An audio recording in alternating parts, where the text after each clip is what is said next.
This is Coach Artist. As you can see, I am wearing a football jersey. I'm ready for the Super Bowl. Unfortunately, my team didn't make it this year. That's okay though. We got another team that's going to be there for the second time with the Chiefs, and then we have the Bucks.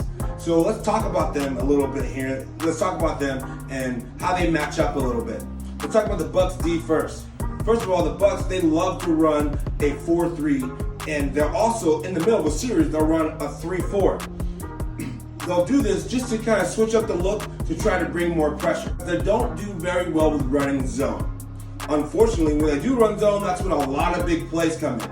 Before you heard me talk about with when you're playing defense, you need to make sure you have your eyes in the right spot. When you watch a couple of the films, when you look at the Bucks defense, you'll see that they let guys running free because their eyes are looking back when they're playing a zone.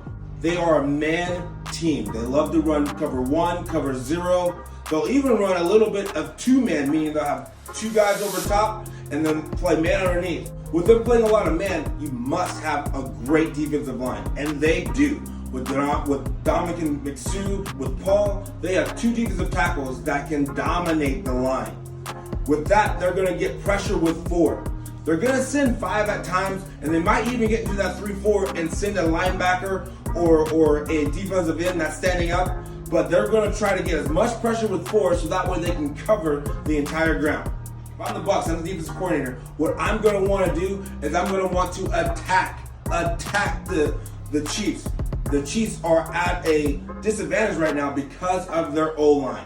So I'm going to take my defensive line and say, hey, I'm better than you guys, and I'm going to attack them. Next, I'm also going to mix up the coverages. Yes, I know that we're much better playing man. So I'm going to mix it up, maybe play some cover 4, which is a man zone. Play cover 1, but switch it up, who's going to have who. And play a cover 5, basically 2 high. But instead of just having the safeties be high, I might have the corners be high and then bring the safeties down the cover.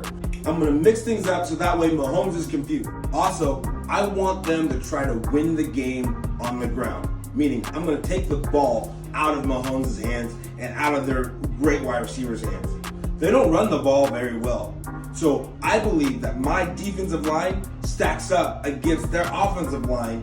And my goal as a D coordinator in this situation is to make sure my secondary is tight. My nickel's ready to go, my dime's ready to go, and we're going to cover our tail off. And I'm going to rotate guys in and out, and I'm going to mix and match and make sure that I keep everything confusing for Mahomes. And I'm going to tell them, hey, if you're going to try to win this game, it's not going to be in Mahomes' arms.